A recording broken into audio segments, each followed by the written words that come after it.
What surprises students the most during their first semester? And sort of from your experiences that you've had with students, what are the top three areas where those college freshmen consistently struggle? Yeah, I think this is a great question. I think for one, this is a moment in which folks actually get to dig into choice. So, choice of study, if you're thinking about coming from K 12, there's a certain set of skills that when you go through each grade, you are expected to master. Students are aware of that because they have standardized testing. They have internal benchmarks, beginning of the year, middle of the year, end of year. Although we do have a focus in high school of helping folks begin to think about what might they want to study or what type of impact they would like to make.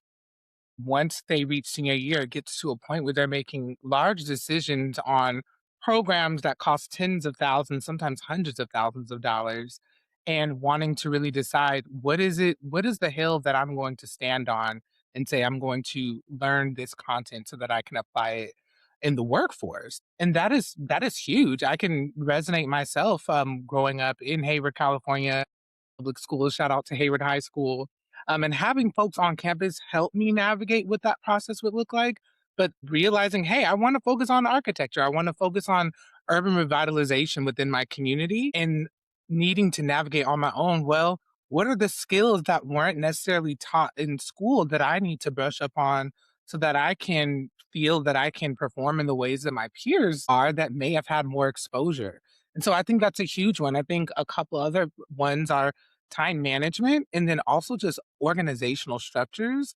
I feel like a lot of times as an educator, I really tried to push myself throughout the year with my middle schoolers to go from having really clear constraints and directions and making sure that things were clear so that students could respond to them, to then in the spring moving towards being clear around this is what's expected, but pushing them to think outside of the box so that they could drive their own progress and make meaningful change and skill development that meant something to them. And I think that's something that's not always embedded in the core of what's expected of us as educators. Many do it.